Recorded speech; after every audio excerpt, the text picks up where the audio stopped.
just wanna hold you. I just wanna look into your eyes and tell you that I want you. You know you make me feel so alive. Can't stop thinking about you day and night. Welcome back, Shalligators. Today we're talking about bodies. Jennifer's body. Well, no, Megan Fox's body, but she was in a movie called Jennifer's Body. Anyway, I'm getting in the weeds here. Megan Fox, who is on the cover of Sports Illustrated Swimsuit Edition, along with my fave, Martha Stewart, who's crushing it at 81. Yeah, she's had some facelifts. Who cares? She looks great. I don't care. Get all the work done you want. Oh, by the way, you like this? Yeah, you like my spray tan? Don't go to Evolve 406 in Bozeman, Montana, unless you want orangutan hands for your trip to Europe. Anyway, I digress. Megan decided to talk to Sports Illustrated about something very unsexy, which is her body dysmorphia. And I asked you guys, what do you think about this? And your responses were all over the place. And I literally agree with almost every single one of them, which is weird because some are over here, some are over here. So Megan is talking about how basically she hates her body. And she's like, I've never loved my body ever. You sure are naked a lot for someone who hates your body. But is that just the state of being a woman, that no matter how hot you are, you're going to tear yourself down? I don't know. We're going to talk about this. But before we get started, I want to tell you about something a Shalligator is doing. Her name is Bailey Ann, and she is... Listen, since we're here talking about how we look and our self-esteem, let me just be upfront. This girl is gorgeous, and she is going to help you be gorgeous. We connected just via this job, and she is coming from the world of aesthetics. She's a beauty guru, and she basically offers a service where she can do a skin consultation for you and tell you how to balance your skin inside and out. Because listen, we can put all the lotions and potions on our skin that we want to. If we're not focusing on like supplements and like our endocrine system and enzymes and our gut bacteria and all that, it's not going to really add up to a whole lot of hotness. And our skin is always trying to tell us what is going on inside of our body. And we can not listen and just keep piling Fenty on top of it, or we can really look at things from a 360 holistic point of view. So I did a consult with Bailey. It's great. It's over Zoom. She asked you a ton of questions and recommends things from these really cool supplements to like very niche beauty products, stuff that I've never heard of. And basically she's like, girl, if you're buying stuff at Sephora or over the counter, it's trash. But I need to know this. I don't want to keep spending my money on stuff that doesn't work. And it really does start from the inside out. So Bailey is awesome. Go ahead. I put the link down below. Check her out. Okay, let's see here. I want to talk about, first of all, let's read what Megan said. First of all, girl, Megan, I like that she's being honest and vulnerable, although a lot of you guys are like, I think she's doing this for attention. We're going to get into all of that in a second. I just don't understand why she was talking to Sports Illustrated Swimsuit Edition. This is a magazine dudes jerk off to. Okay? This is a magazine dudes jerk off to. And you're like, I have body dysmorphia. Guys are like, body what? Like, they don't give a shit. They want to hear like, I like to get out of the shower and put hot body oil on my hot body. Like, that's what this is for. But I think she almost says stuff like this. This is the cynic in me, to like fish for compliments. Like, no, you're so beautiful. And listen, it's working. Worked on me. We wouldn't be here talking about it. I wouldn't have done a video just being like, Megan looks amazing. Megan Fox looks gorgeous in this magazine. The end. Like, I wouldn't even be talking about it if there wasn't this hook of, well, I think I look awful. So in that sense, very savvy PR move, Megan. But I want to hear, okay, hold on. Here's exactly what she said. She's 36. She's got 3 kids. Keep that in mind. 3 kids exiting your body, chewing those nipples. I mean, she looks good for someone who has had no kids, let alone 3. Girl, damn. She began this interview, first thing out of her mouth. I have body dysmorphia. You know how much I love people who lead with their disorders as a way to make themselves feel special and unique. And girl, you are special and unique because you look like this. Okay. I have body dysmorphia. I don't ever see myself the way other people see me. There is never a point in my life where I love my body. Never, ever. When I was little, that was an obsession I had of like, should I look this way? And it definitely wasn't environmental because I grew up in a very religious environment where bodies weren't even acknowledged. I think the journey of loving myself is going to be never ending. Okay. I think I just need to go straight into what you guys said, because I asked you on my Instagram, what's the deal here? What's the deal here? So many of you guys said, she sure is naked a lot for someone who hates her body. So, what? I completely agree. I mean, she shows up. I have had like TikToks. I remember I did a TikTok like about her red carpet look. It was like the MTV, it was something. And she was like in the see-through dress. They flagged as inappropriate, took it down and dinged my account like I was posting nudes or something. I'm like, this is a red carpet photo from an A-list celebrity. But that's how naked she was. The algorithm bot was like, that is nude, and took it down. And I was like, fuck you guys. So listen. I know what it looks like when someone hates their body. And it don't look like this.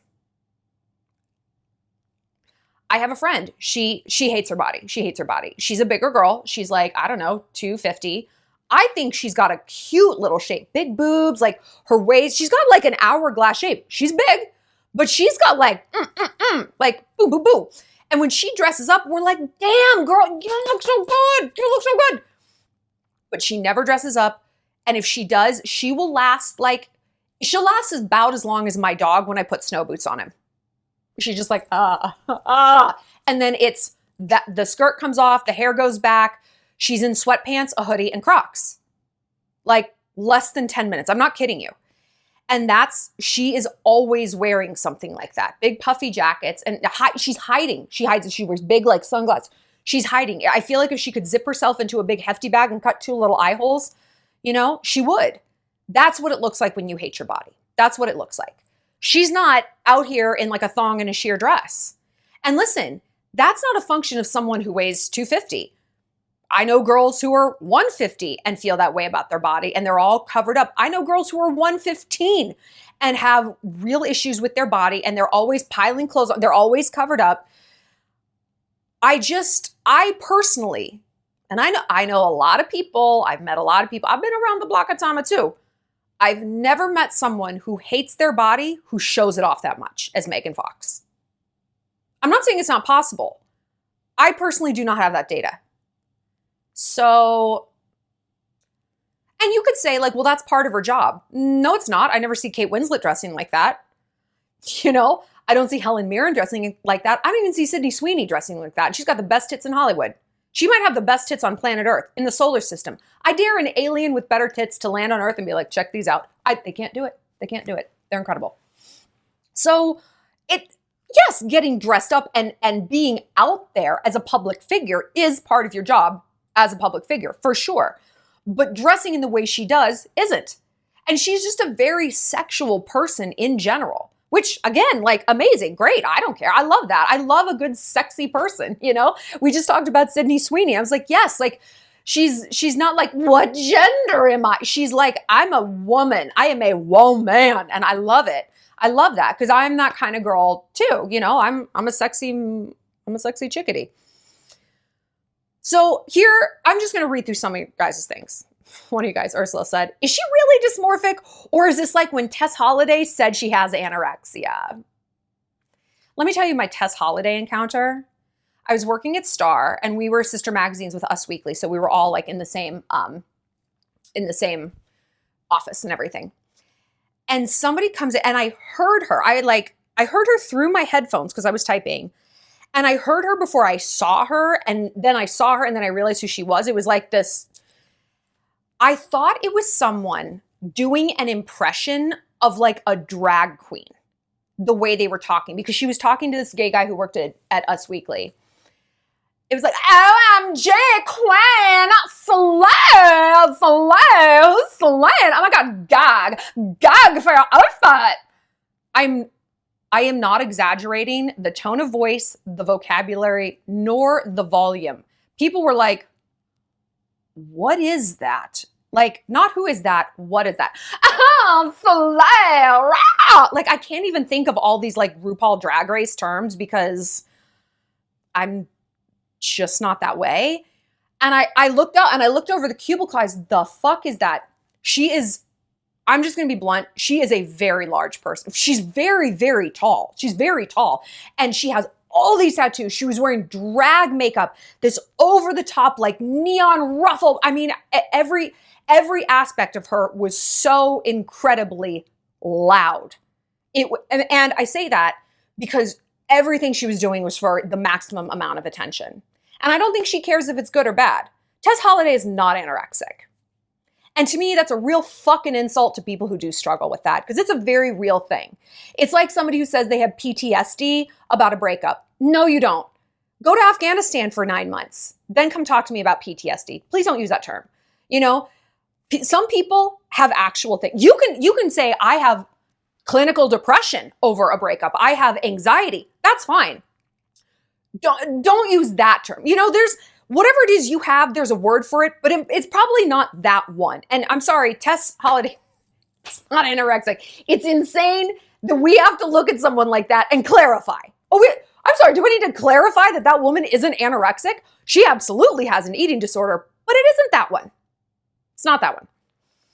So yeah, I mean, we can look at Megan Fox and be like, oh, do you don't understand what your body looks like, but yet you know exactly how to dress it. You know exactly how to pose it, exactly how to move it for maximum benefit. You guys make a really good point. Let's keep reading. One of you all said, living my Meg life. Honestly, I get it. Women all sizes nitpick ourselves. Absolutely. Like I said in the beginning of this video, your guys' comments were all over the place, and I literally agree with all of them. I agree with all of them, because this is what's difficult about being a woman. There is no just one lane. It's like, well, I hate my body. It's like, you can be beautiful and still nitpick yourself. You can be happy with your body and want things to change, which I don't even think is a bad thing. Like, I'm happy with my career. I want things to change. I'm happy with my house. I see improvements. Same with my body. So I guess the question is, what does being actually non-dysmorphic and being happy with your body really even look like? What does that look like? Is that something? I don't know. Like, what is that? What does it look like? Okay. I feel like we can picture what it looks like to the outside world, what persona that is, what that person would say in an interview, what they, you know, right? What they would say, what their Instagram caption would be. We can picture that person. But what does it feel like? What is that day to day, hour to hour, minute by minute?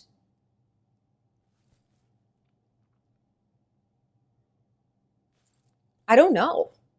Because it's a very fine line between being like, I like my body, but I want to improve XYZ, into just this slippery slope of, okay, so for example, I feel like this video is all over the place, but is this not emblematic of our mindset about our bodies? We're just like, you know, it's like I'm trying to describe a dream I had. It's just like, and then an elephant came in. Like, it's nonsense talk, right? I did an interview the other day on my friend's podcast, Sarah Fraser. She's the best. It'll be out soon.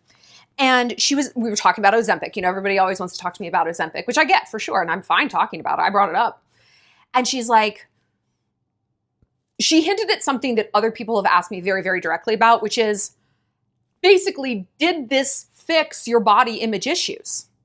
And people are like, it didn't, right? Like, no, right? No, it did. I mean, 100%? No. 85%? 90%? Yeah. Yeah. And people are leading that question. Oh no, it did, like, you still have body image issues. No, girl, not like I did before. They're planting that answer. They're trying to feed me that answer as an excuse for why they can't take control of their health and their body also. Well, why even bother to lose weight? She lost almost 50 pounds and works out 4 times a week, heavy, hard, which I do. And she still has the same issue. So I might as well stay here on the couch. Sorry, that's not actually the way it went for me. It fixed a lot. But I will say, I still look at myself. And there are things I want to improve about my body. Of course. I mean, I'm not like done, like not at all. I want my butt to be firm and juicy and big. And it's very difficult for me to give that the appropriate amount of attention, I actually just spoke about this whole appropriate amount of attention thing in a live stream I did with Laura St. John. You guys know her? She's our mindset guru. We love Laura St. John. And speaking of Sports Illustrated swimsuit, her niece, who was her first manifestation and mindset client, her niece, Livy Dunn, the LSU gymnast, and we've done a video on Livy, love her, just landed her Sports Illustrated cover. And Laura helped her. She's like, I remember making a vision board with Livy a year ago because I was like, what's your number one modeling dream? She's like, Sports Illustrated. And it came true. It's wild. And so we did a live stream. And by the way, if you want to do a course with Laura, she's doing a free 7-day course, and you can sign up at the link right down here in my bio. It's free. You got nothing to lose. And I'm doing it too. It's wonderful. Follow her on Instagram and TikTok. She gives away so much free content. I'm like, what are you doing? Don't do that. But she's great.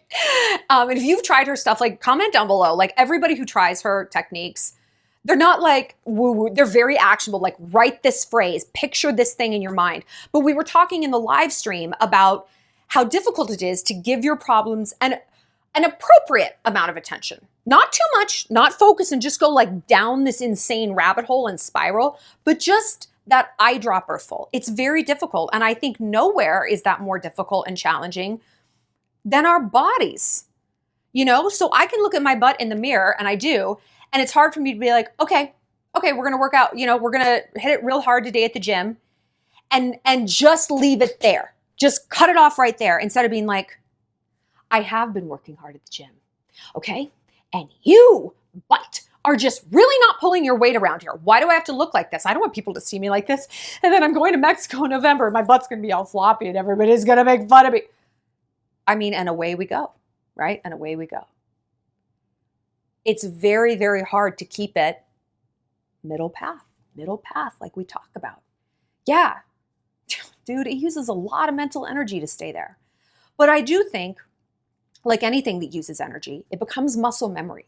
And if we can cultivate keeping things between that navigational beacon, as they say, it does get easier and easier. My friends and I have a phrase, change a channel. Change a channel. Change a channel. When we get into that, I'm so fat. No, I'm so fat. Right, that whole loop-de-loop. It's change a channel. And sometimes snapping, sometimes a different audio cue will stop your brain from being in that spiral. Try it. I think it's really, really helpful. One of Laura's techniques is the white paint technique. Check out her course. She's made a huge difference in my life. Because we're all prone to these kind of spirals, right? All right. I love this comment. There are truly no unique thoughts, and we all have the capacity to feel the same. I think that's really interesting. I think that's a really cool thing to focus on. I love to bring up history and stuff like that because it reminds us ain't nothing new under the sun. Any dynamic we're in, anything we see going on politically or globally, it's already been happening. We have templates for almost everything that's happened in the world. Maybe not logistically, because I know we're in this completely new frontier with social media, and we're going to talk about that in just one sec because somebody commented something really good. But in terms of thought, yeah, there's no unique thought. And a lot of what you guys commented here is basically no one is safe from these kind of body nitpicking, not even Megan Fox, which is on one hand comforting. A lot of you guys said hey, this is relatable. I kind of love to hear this because it means if even she is struggling with it, I can forgive myself a little from struggling with it. But a lot of you guys are oh, great. So even if I end up looking like Megan Fox, killing myself at the gym, starving myself to death, getting a million surgeries, I'm still going to hate myself? Then why try? Okay, that's not middle path thinking. That's either I got to go ballistic to look like Megan Fox, or I just never get off the couch and I just keep on eating the Funyuns. That's not middle path. Because that's also not a guarantee. It's not see, trying that hard means you're going to hate yourself. No. I'm living proof that that's not true. I've tried really hard to lose weight and change my diet and exercise, and I'm very happy. Very happy. So that it's like a case by case basis, which again is difficult because there is no one simple answer. There's no one size fits all thing for dealing with our body issues. It's very irritating. God, it's hard to be a woman. And you know what men deal with? Their eyebrows grow together, they lose their hair, and they might just be born with skinny calves. When people most identify you with your beauty, it can be a lot of pressure. I think that that's really true. You know, our talents and the things we're known for, they can be our greatest benefit, and then they can be our greatest curse, you know? It's like in Fight Club, the things you own end up owning you. I think that that's true with traits and blessings, right? Especially, again, in the days of social media where everything's so visual, it's one-dimensional, we're scrolling, you know, everything's so immediate and disposable and consumable. When Megan really is known as like a pretty face and a hot ass body, there's a lot of pressure to keep that up. And it's kind of like never enough. Like, well, should she be thinner? Should she have one more row of abs? Like, do her tits need to be better or lips? And then you can't help but think, is anybody going to like me if I'm ugly? It's like that Lana Del Rey song, will you still love me if I'm not young and beautiful? And isn't that what every woman is afraid of, Megan Fox or not? Who am I if I'm not attractive? If, you know? And I think that this is true if you don't feel like you're attractive. And this is true if you do. We're both in this like hellscape of like, is this all I am? I have more that the world should see, but I don't know how much the world values it. Or maybe I do know how much the world values it, and it's not a lot. And I've joked that I swear to God, this is why so many middle-aged women become lesbians. You know? Because men, I hear middle-aged women, like I remember hearing it from my mom's friends, that they would start to feel invisible.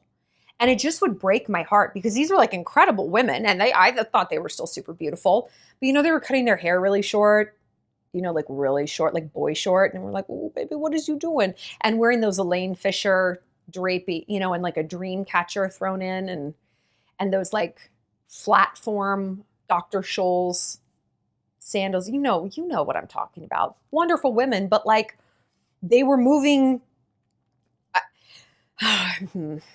And they started to feel invisible to men and society in general. But other women were paying attention to them. So it's like, well, are you actually a lesbian? Or are you kind of a failed heterosexual? I get it. Like, I really do genuinely get it. So the concept of like, who am I without my looks is terrifying no matter how you feel about your looks. You know, I mean, I think girls who don't feel beautiful look at girls who are beautiful and are like, they're so lucky. And those girls are like, one day I'm not going to be. And everything I know about myself, everything I use to manipulate my way through the world. And remember, manipulation is not a bad thing. It's charm, it's flirtation, it's sales, it's all of this stuff. All these tools, all these weapons I have will be stripped from me. And then what will I have? Who will I be? And even if I know that I have all these other talents, good fucking luck having the world notice that. They haven't so far. Why would they notice it when I'm not even attractive anymore? They're not going to notice me at all. I'm not going to exist at all. I truly wonder if there's going to be a spike in the suicide rate when these like cam models and Insta famous girls and chicks who have made a living off of their looks start to fade. I really wonder what's going to happen to our generation when that pendulum swings. One thing is for sure, we're going to have the ugliest generation of old people imaginable. I mean, the shifting fillers and implants. Oh, the face tattoos, that's going to age well. Good luck. Spacers in your ears, nice. I think it's going to be it's going to be quite a frontier that we've never really seen before. Is it human nature to hate your body, or did it all start when media became a thing?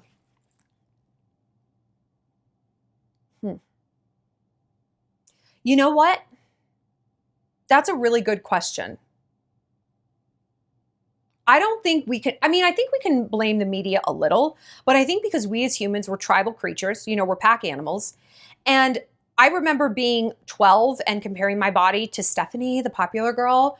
I didn't need media to tell me that I wasn't as pretty as her. I just needed my own pair of eyeballs. I didn't need anyone else to tell me that I was a size bigger than her. You know, I knew it. Was that idea that I wasn't good enough reinforced by like models on magazines, Paris Hilton, Britney Spears? Yeah. But it's not like it would have never happened had there been no media. It still would have happened if I just had looked at one person during my adolescence, just one person. Even my own mother, who was like always willowy and thin and never worried about her body. And I was like, you know, I never felt that way. And I'm sure that social media has accelerated and compounded this in a way that I don't even think our brains have begun to process.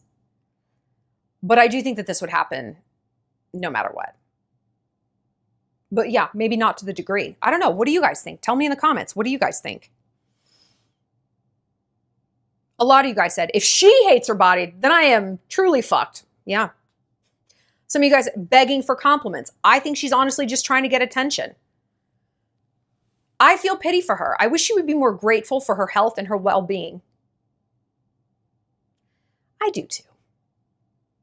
She got a lot of work done recently. I wonder how people like this actually view themselves. She's basically naked 24/7. I don't buy that she hates her body. Bullshit. No, she does not. Lies. Why she's always fucking lying. One of you guys said, duh, she has body dysmorphia. Anyone who posts that much of their body obviously hates it and needs validation. That's interesting. That's interesting. Like I said, I have never personally witnessed that. I have witnessed people who hate their body not showing it off, you know? I have definitely witnessed people who need validation showing their body off, for sure. And maybe that's Megan's thing, and she's like divorced herself from her body. A lot of you guys said, I think Megan just has like trauma, like something happened to her when she was little that we don't know about. Maybe she doesn't even know about. I don't know. But they're like, this seems deeper than just, I don't like my body. Like she has something that really happened, you know, and that's a whole other ball of wax. And I'm not talking about that like sexual abuse or, you know, I'm talking about our run of the mill, middle of the bell curve. I don't like my thighs kind of vibe. One of you guys said she's obsessed with her looks because she's only valued for it. And I see this in my model friend. Yeah. You know, I think that's, again, like we were saying, when you have made not just a personal reputation, like in your town, but a living off of one trait. And let's take this out of the body for a minute. Do you know people who were like the brainiac? You know, they were like the nerd in school. Wow, can they grow up to be assholes? They're one-uppers at parties. And this is especially true if they were only smart and not hot and they didn't get attention from boys. I know a friend like this and oh my, she is unbearable at parties. She's unbearable. She's one-upping people. She's like citing the New York Times. She's referencing obscure New York politicians and then like trashing me if I haven't heard of them. You don't know. I'm like, no. Do you know Greg Gianforte? She's like, no, I haven't heard of him. I was like, well, he's our fucking governor. So I know the politicians in my own state, and what you don't know Montana politicians. I give it right back to her because it's like, I know what you're doing. You're peeing a circle around this thing, your brain, your political acumen, because you don't feel attractive. And girls who are only attractive and don't ever feel smart might do the same thing in that type of way, you know? And it's interesting how territorial people get. But then, as we just talked about, how women become invisible to society, no shit, we're territorial about this one thing that we have that separates us from the pack, that maybe means we're going to hold on to our visibility a little bit longer in this world and gain more visibility now where we are. For sure, I get that. If you're in the Shallon entourage, I did a whole video ranting about people who buy blue check marks. because that's part of my visibility. That's part of my achievement. No. I didn't buy my blue check mark. I earned it. And so when people are like, oh, just buy it. I'm like, wars are fought over land and you're in my territory now. You look like a clown. Why are you doing this? And I know that sounds probably silly and petty. I know that. But hey, it's territorialism. This is the thing I have that's differentiating me from other people. And God damn it, I'm going to fight for this. Whether it's brains, beauty, a blue check, whatever. Are we not all experiencing that in some form or another? Can we not all understand that somehow? Here's a comment that I think is very simple but very true. Let pretty people have insecurities too. You know, there's nothing I think more toxic. It's annoying when you're going through something. And listen, I know I've done that here on this channel. And it's like some people have real problems, right? I believe I said those exact words 20 minutes ago in this video. Again, we need to find the middle path where it's not my life is spiders, I'm the saddest person in the world, cry for me Argentina, right? Versus I'm perfect, I have no problems because there's starving children in Africa, so I'm not allowed to have any problem whatsoever. I'm fine, everything is fine. That's toxic positivity, that's just plain toxicity, right? We want to be in the middle and be like, listen, today is a difficult day, but it's not a difficult life. There's a difference between a bad day and a bad life. And I can look at myself and be like, I'm in a bad day. I'm down bad right now. I'm having an issue. I don't feel good about this thing, this person, this circumstance. I am really fucking wrecked. But I can also acknowledge that, you know what? In the grand scheme of things, I do have a lot of blessings. That these problems I have are someone else's lotto win. And I don't think we need to stay in that place for long. I think that we can give, again, like we were saying with Laura St. John, sign up at the course below. It's great. The appropriate amount of attention to both of these things. Like I want to give the appropriate amount of gratitude in this moment. My body's healthy. It functions. Health is wealth. You're not healthy. It doesn't matter what size you are when you're in a hospital bed. I learned that. I was in the hospital for a week in 2021. It's like, you know what? If your body is functioning and you're healthy, you're winning. You're winning. Your skin isn't cooperating, you're fine. You're up 5 pounds, girl, you're fine. Okay? To be like, okay, I'm good, but I'm also dealing with something. And I'm not going to collapse into this wallowing, but I'm also not going to try to talk myself out of my feelings because then that's just gaslighting myself. The psyche needs to be heard. Let her talk. Because truly, you'll move through something faster if you can just let your psyche be heard a little bit and stop being like, I shouldn't feel this way. I'm so lucky. I'm so lucky. Everybody wants to be me. That doesn't help you. You can acknowledge that as a truth. You can also acknowledge a truth like, I'm in a hard place right now. Both of these things can be true, and society tells us they can't. The patriarchy tells us they can't. And listen, who upholds the patriarchy more than men sometimes? Other women. They're right out there doing the patriarchy's work. Fuck you. You're so pretty. You shouldn't be upset about anything. Fuck you. You're an influencer. What's wrong with your world? You don't even have kids. You're tired. I'm tired. Right? We hear it's the constant circus of suffering. It's the grand high Olympics of pain that women are constantly competing in. What the fuck was that sound? It sounded like something just collapsed under my house. Why are we all suffering like this? Like, where does that come from? I think part of it comes from people who have not developed their life in any other way outside of their own victimhood. They've made nothing of themselves, and so their only galvanizing, interesting thing is their pain, or who they have sex with, or their gender identity, or whose genitals they want to put in their mouth. That's why they have to go to Target and buy a t-shirt that says "Live, Laugh, Lesbian," which is an actual shirt that Target sells.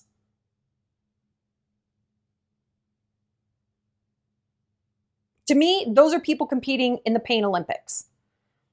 You know, you're not differentiating yourself by any sort of achievement. Okay, you go down on girls. What an achievement. So do guys. I've never seen a dude wear it on a shirt. Well, I've been to a NASCAR race, so that's not true.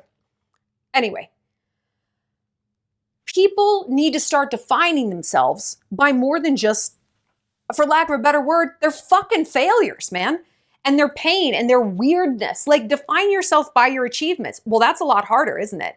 That takes a lot more consistency, a lot more sacrifice, a lot more saying, no, I can't buy this, I can't go there, I can't eat that. It takes a lot longer. It takes a lot more inner fortitude. It's a lot easier to just define yourself by something that's weird and bad. Not here. I am the wall that bullshit breaks against. Okay? It's why I got canceled. It's why people hate me. I really don't care. I'm standing up for what I think is right. And that is someone who defines themselves by their good side, by their brains, their beauty that they've worked for, right? By the positive things that they have worked to achieve in their life. That's who I stand up for. That's what that wall is made of. Alpha females. Let's talk a little bit more. She needs to check herself before she wrecks herself. Let's bring that phrase back. Here's something. No matter what procedures I get, I'll be just as unhappy. You know what? We've talked about plastic surgery, and I've talked about how I had fillers and whatever. This is true. If you aren't fixing what's between your ears, right, which is where all the problems are, they're here,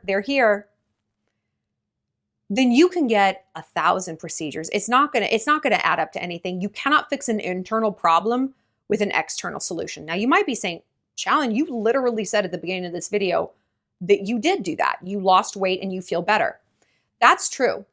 But the nuance there, yeah, I lost weight and I feel better. But what gives me that self-esteem is not just I put a shot in my body and it helped me lose weight. No. What gave me the self-esteem to be like, I know who I am. I have changed as a person.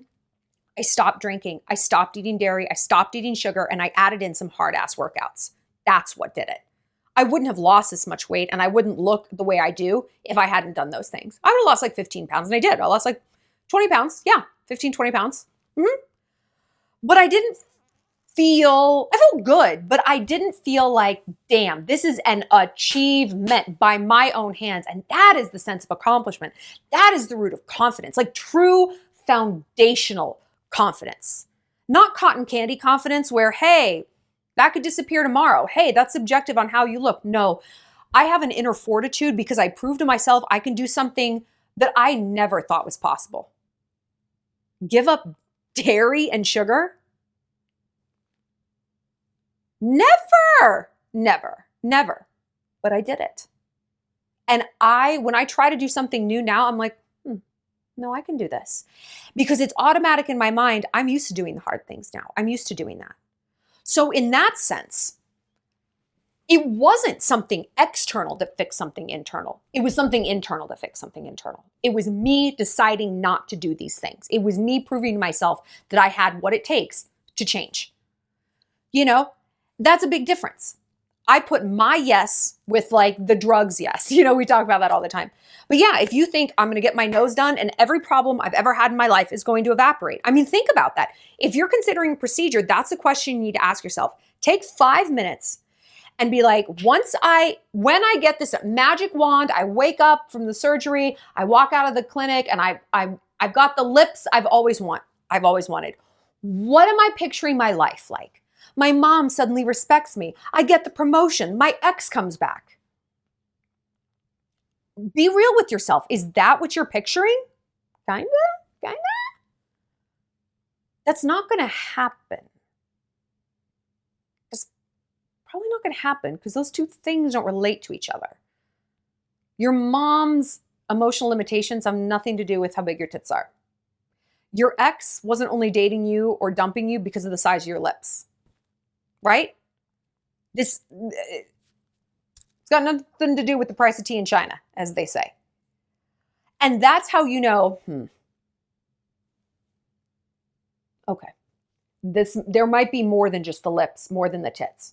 However, if you're picturing walking out of that clinic and thinking, I finally look the way I feel inside. I finally look how I think I look, you know? And that was me with weight loss. It's like now I look the way I assumed that I look. You know, and sometimes I'm like, do I want a facelift? I'm like, no, I'm not going to get a facelift. But if I did, it would be like, I want to look the way I assume I look, you know? that's different. Then you have a real shot at like these things. Yeah, just fixing something that you're like, I did not know that's what my nose looked like. And I just don't picture myself that way, you know? Okay. But do that work and ask yourself, because yeah, otherwise you're just going to be chasing this dragon and falsely thinking that all of these external things are going to fix something internal. And again, that's not the middle path. That's an extremity. It takes more work. It sucks. It's so annoying. This is an interesting thing. I read that body dysmorphia is more common in conventionally good-looking people. I wonder if like, because I'm going to be blunt as I can be. Maybe people who aren't conventionally good looking, it's like they don't really have to try. Do you know what I mean? Maybe it's like how a professional athlete would be more concerned about their athletic prowess than like someone who works in an office, because it's like no one's expecting the office person to be athletic. If you're not attractive, it's like, well, the bar's low. So like, oh, is that chapstick? Good on you, Linda, you know? But if you're at a certain level of hotness, then it's like, well, fuck, the pressure's on. Like if you can be a 7, you got to be an 8. If you can be an 8, you got to be a 9. If you can be a 9, why aren't you a 10? You know, I don't know. Maybe, what do you think? Okay, this video has gone on long enough. We could sit here and talk about this all day, right? Okay, so I'm going to wrap it up with this one comment by Nika. She said, this is relatable. Once I had a glow up and lost weight and all that, I'm more insecure than ever. I do want to talk about this. And I don't want to end on the note of like, don't bother to glow up. You're still going to be insecure. But I do think that this dovetails into everything I've been saying, that like my glow up really did fix so many issues, but not just because, yeah, I am wearing a size 2 now. That's awesome for me, because that was my goal. If it's not your goal, who cares? It doesn't have to be your goal. That's fine. But because I did so much work and proving to myself that I could, that grit, that climb, like Miley Cyrus says, it's the climb. That is why I have less insecurities. However, I will relate 100% to what Nika is saying. I told you, this video is all points all over the place, and yet me relating to all of them. You guys I know that you guys get this. I've had people ask me in interviews like, so is like your dating life, like, are you just killing now that you're hot and thin? I was like, my dating life couldn't be worse. I get laid so much less. First of all, because I'm sober, and I'm like, oh, that's your personality. No thing. I mean, it's hard. It's hard to have a fling when you're sober. It's so annoying. But I think there is this post procedure, whether it's the nose job or the tits or the weight loss or whatever, where you look around and you're like, I'm sorry, I was promised completely different outcomes here. When it goes back to the covenant of the nerd, and there's the covenant of the beautiful, right? There's the covenant of the beautiful. I talk about the covenant of the nerd, where it's like, I'm sorry. Life should be handing me only the best outcomes because I'm a nerd. And I was told from first grade on that if I work really hard and like get a gold star in everything I do, I get the best of everything. I'm just a VIP through life. And that's not true. I think it's the same with like these glow ups. It's like, I'm sorry, I was supposed to have guys at my doorstep, no body issues, I'm invited to everything. I never feel insecure. And when you realize that, hey, wherever you go, there you are, that you can change everything about your body. But if you're not doing that work internally, it doesn't change. And you know what?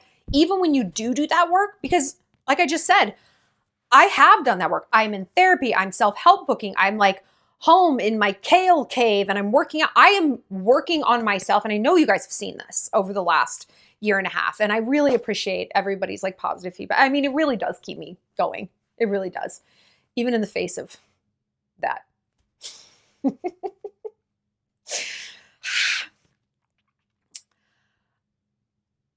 Even when you do that work, life can still hand you lemons. And it's very unfair. And it creates a lot of insecurity. It creates this existential crisis of, Now what? What do you mean I can still get my heart broken at a size 2? What do you mean a guy's still going to ghost me when I've got abs? What do you mean I've got these beautiful new extensions and my ex doesn't want me back? I'm sorry. What? What? What if some things just don't work out?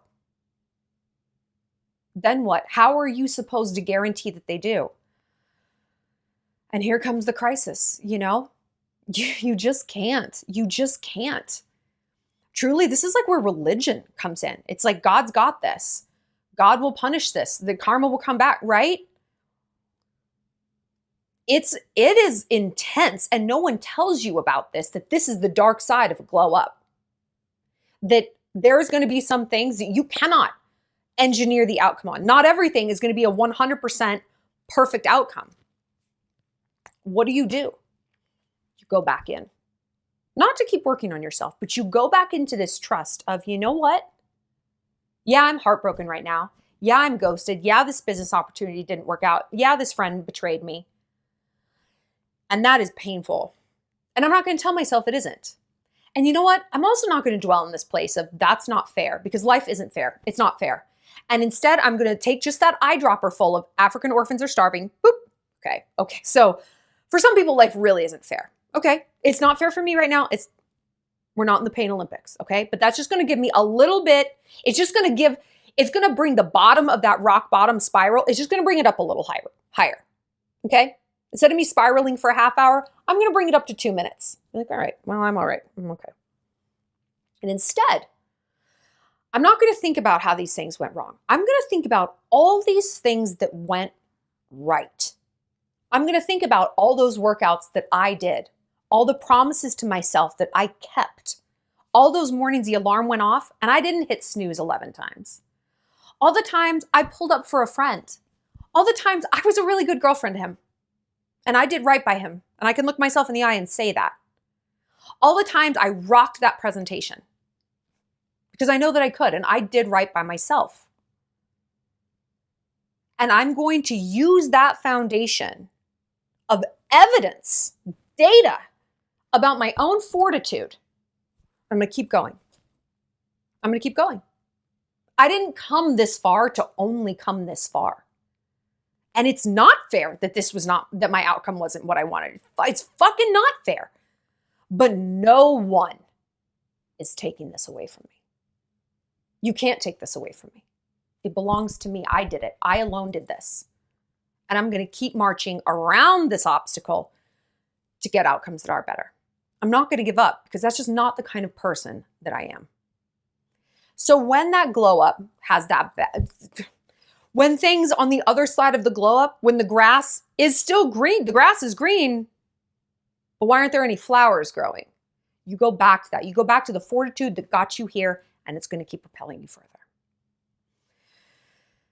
These are tricky issues. We can't solve it in a video. I don't even know if we can solve them in, a year or a lifetime. This is our life's work to constantly check ourselves and bring us back to that middle path center. I can feel some type of way about my body, but I'm going to raise that seat. I'm going to raise that floor. That I'm not going to spiral all the way down. Nope, we're going to raise it. I'm just going to spiral to here. All right. Okay? I'm going to compartmentalize, give things the appropriate amount of attention, and then I'm going to learn to move on. And like I said, if you want tips on how to move on and that toolbox, Laura St. John, she will give them to you. Changed my life. It got me over being canceled. It got me out of spirals with breakups. I mean, and if it works for me, it'll work for you. Because I can really get in my negative place and be like, nothing will help. We just talk ourselves into these ruts. But that means we can talk ourselves out. So click the link down below. And like I said, check out our Shalligator Bailey and try her Beauty Service Balance by Bailey. She is fantastic. She's gonna help you glow from the inside out, tell you the products you need to get. Stop wasting your money on shit that doesn't work. So between these two Shalligators, Laura's got your head right, Bailey's got your skin and your body right, and I'm focusing on your heart. I love you guys. We'll see you later.